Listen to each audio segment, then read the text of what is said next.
And our other game tonight includes a boyish, well, even more boyish than today, Gary Lineker, as Leicester City travel to take on Aston Villa. All this in Classic Sport.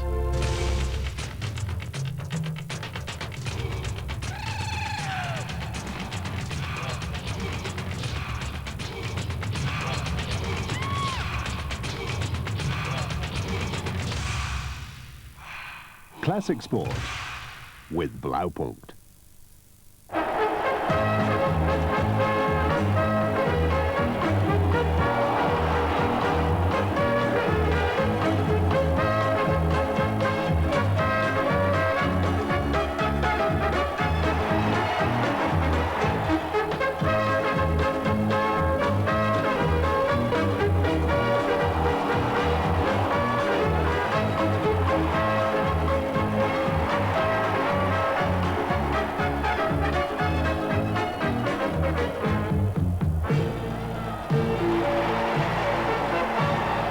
Good evening and welcome back to Match of the Day.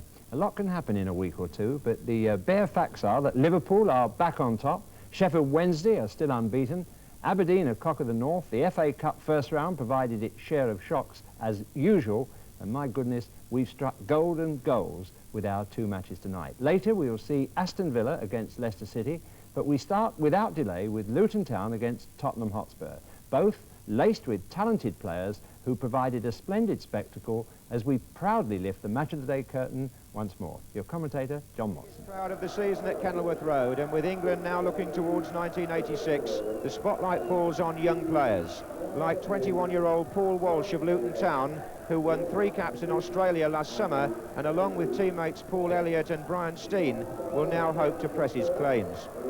But Spurs look even further to the future by giving 18-year-old Richard Cooke his league debut. He was called up suddenly this morning because Tony Galvin has a stress fracture. So Spurs have 2 youth internationals on the wings, Cooke of England on the right and Alistair Dick of Scotland, who's also 18, on the left. Alan Brazil is injured, and Spurs expect to hear early next week whether Jasper Olsen will be joining them from Ajax. Luton can't afford him, so they bring back their foreign import Radi Antish as a sweeper in a system which sees Clive Goodyear given his first game of the season in defence. Trevor Aylott is back in attack, but injury still rules out Brian Horton, David Moss and Frank Bunn. Referee this afternoon, Maurice Robinson from Sutton Coldfield. Only 1 point separates Luton, who are 5th, from Spurs, who are 7th. So a lot hinging on this match, and that's Steen with an early shot.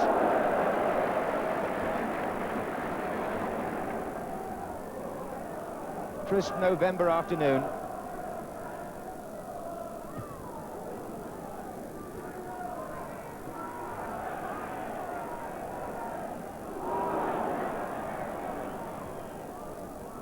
Danny Thomas to Hoddle. Looks as though Donaghy has gone to mark Hoddle in the midfield. That's Cooke on the right, the lad making his first appearance.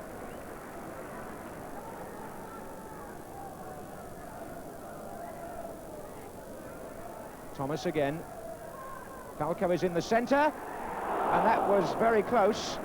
And the header by Falco, the anger on the face of the goalkeeper, Les Seeley, suggesting that he felt, with some justification, that Falco should have been better marked. Aylott and Gary Stevens, and now Hoddle, and again Donaghy very quickly to him, and Hoddle beats him and slips the ball to Perryman and gets a return. Promising by Spurs and Hoddle. Ali Dick, Hughton, Gary Stevens coming forward, number 5, but the momentum slightly lost by Tottenham there. Roberts.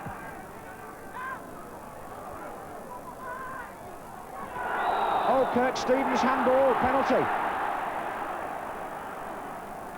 There seemed no danger as Falco contested, but the ball struck Kirk Stevens. He may argue about the intent. Referee didn't hesitate. Penalty to Tottenham. So Les Seeley has to face Glenn Hoddle, who scored on this ground last season, and hits the post this time, and Cooke gets the ball back. And the fans cheering, but it was a well-taken penalty in the sense that it gave the goalkeeper no chance at all. But it hit the post and came away to safety from the Luton point of view.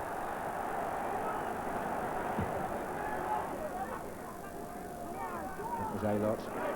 Hill trying to go through the lot. Got caught in the sandwich. Ricky Hill, Gary Stevens on one side and Hughton on the other. Free kick to Luton.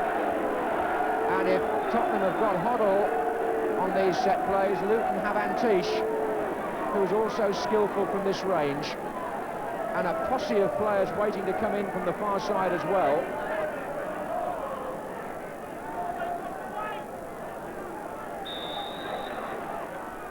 And that was Antish. Clemence didn't get there. Donaghy, Clemence, a lot. Well, as a goalkeeper, you have to be very alert. The first shot, he only blocked and didn't hold from Antish. But Donaghy came in thinking he was going to finish it off. Clemence was there again. A lot over the bar.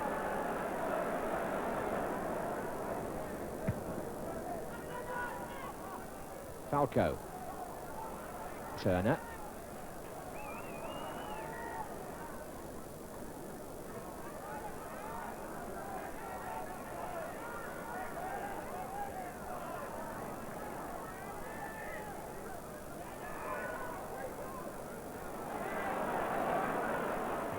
Oh, he's given it straight to Archibald.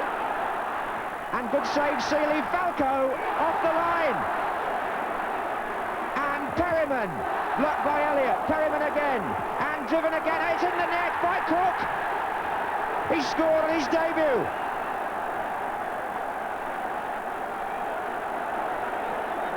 Well, what drama there. A terrible mistake by Wayne Turner. Put in Archibald. Seeley did brilliantly. Falco followed up, off the line, it was so close there. But finally, 18 years old Richard Cooke, who didn't know he was playing until 9 o'clock this morning, scores the opening goal in his first